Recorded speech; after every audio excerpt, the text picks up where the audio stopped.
Good morning दोस्तों, मैं प्रियजीत दास आपके लिए वीडियो लेके आया हूँ इनपुट टेस्ट सिग्नल। तो इनपुट टेस्ट सिग्नल क्या है? कुछ स्टैंडर्ड सिग्नल्स है जो कि टाइम डोमेन एनालिसिस में वो सिग्नल को प्रोवाइड करते हैं कोई भी सिस्टम में, ताकि वो सिस्टम का बिहेवियर को ठीक है स्टडी और एनालिसिस कर सकते हैं। तो ये जो स्टैंडर्ड इनपुट है, इस पर पता चल जाएगा सिस्टम का बिहेवियर क्या है। ठीक है, तो ये कुछ स्टैंडर्ड सिग्नल है जिसको हम डिस्कस करेंगे। सबसे पहले हम ये करेंगे स्टेप फंक्शन। स्टेप फंक्शन कैसे ये करेंगे? It is the gradual application of input, it is the sudden application of input. ठीक है, तो सडन एप्लीकेशन ऑफ इनपुट क्या है? जैसे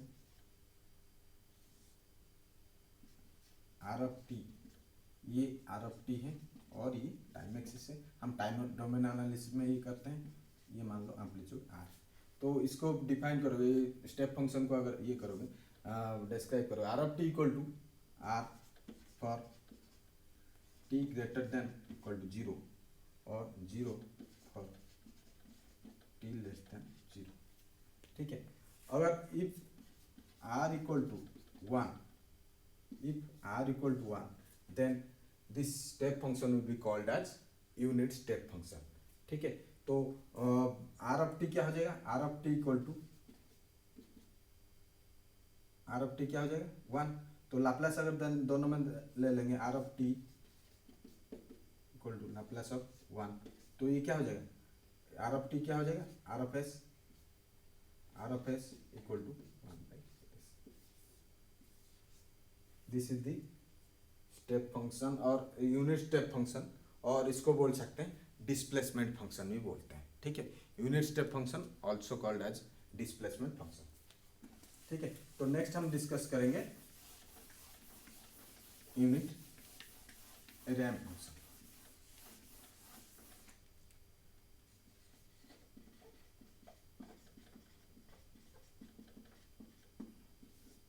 रैंप फंक्शन कैसे है?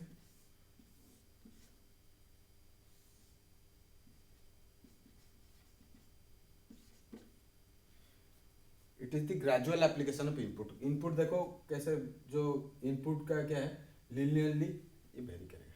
ठीक है, तो ये जो इनपुट सिग्नल देंगे ये लीनियरली वेरी करेगा। तो इसको फंक्शन को अगर डिफाइन करोगे तो are of T equal to are T for T greater than equal to zero और जीरो फॉर टी। ठीक है, तो इफ आर इक्वल टू 1, ये आर ऑफ टी क्या है यहाँ पे? आर क्या है यहाँ पे? स्लोप। ये आर ऑफ टी स्लोप है।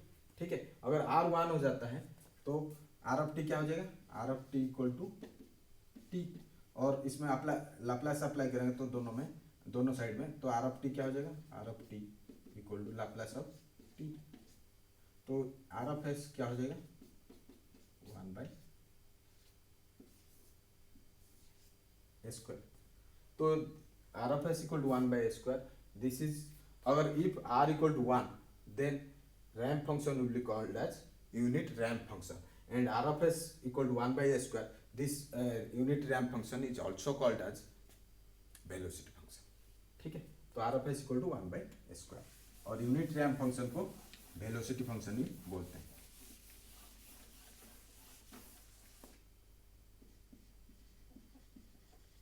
Next parabolic function.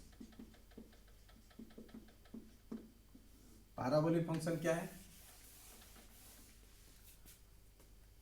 जैसे रैंप फंक्शन में gradual application input, it is most gradual application of input compare to ramp function. ठीक है, जैसे ये हो गया,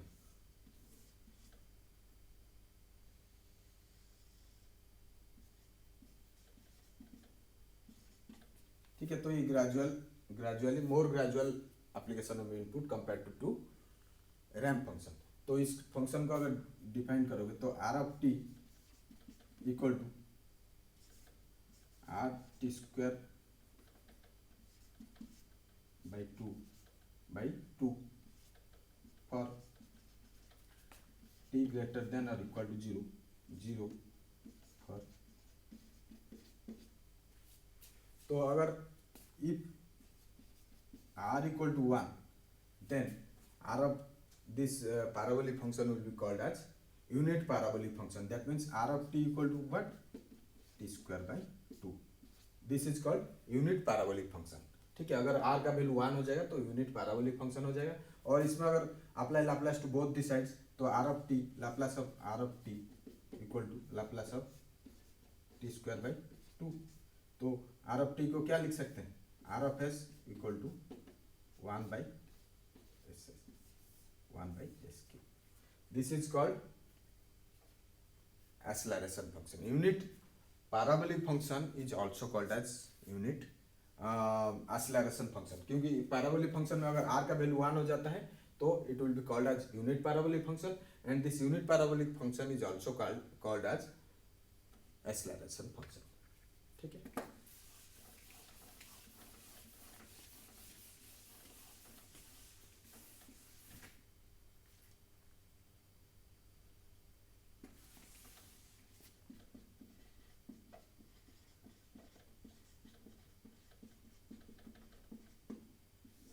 इम्पल्स फंक्शन,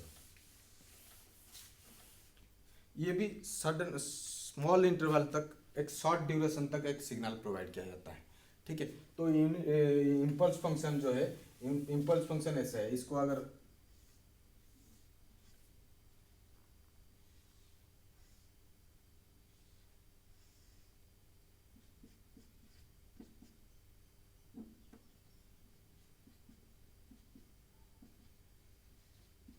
और इम्पल्स फंक्शन को also called as delta function.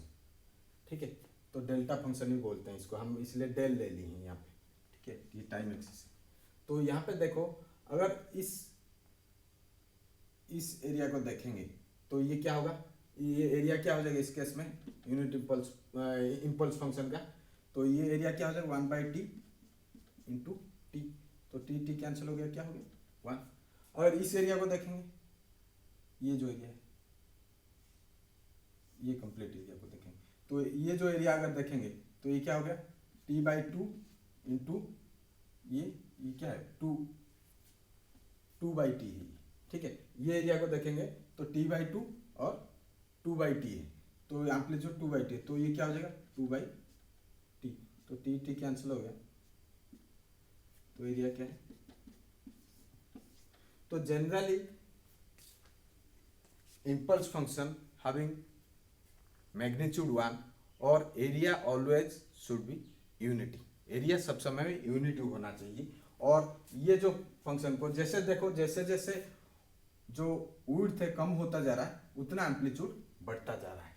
देखो यहाँ आधा कर दिया तो ये डबल हो गया एम्पलीट्यूड, और कम कर देंगे तो ये और बढ़ जाएगा एम्पलीट्यूड। तो जनरली जो यूनिट इम्पल्स फंक्शन का जो इसको टी और ये डेल्टा टी, ये ऐसा करके इन्फिनिटी तक जाता है।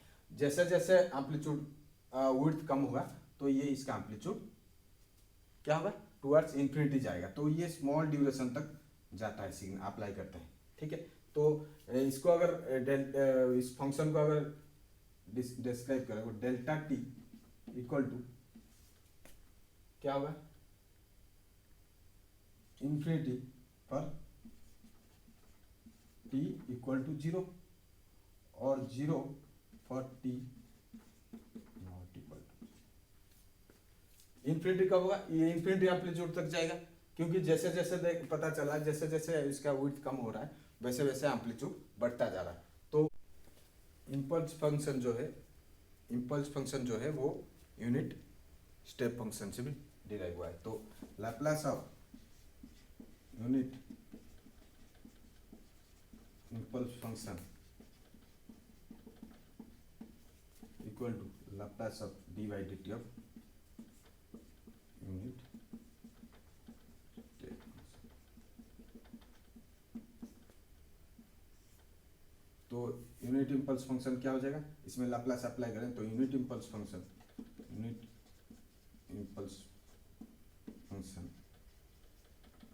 इक्वल टू ये क्या हो जाएगा Laplace of D by D T of S equal to क्या हो जाएगा S into unit step function क्या था 1 बाई एस, तो 1। तो unit impulse function unit step function से डिराइव कर सकते हैं by taking first time derivative in Laplace transform. ठीक है, तो हम यूनिट पैराबोलिक फंक्शन से हम यूनिट रैंप फंक्शन डिराइव कर सकते हैं, यूनिट रैंप फंक्शन से unit step function find out कर सकते हैं बाय डिफरेंशिएशन, और यूनिट स्टेप फंक्शन से हम यूनिट इम्पल्स फंक्शन डिराइव कर सकते हैं बाय दी टेकिंग डेरिवेटिव। ठीक है, तो ये था इनपुट टेस्ट सिग्नल्स। ठीक है, अगर वीडियो को पसंद आए तो लाइक शेयर सब्सक्राइब करना।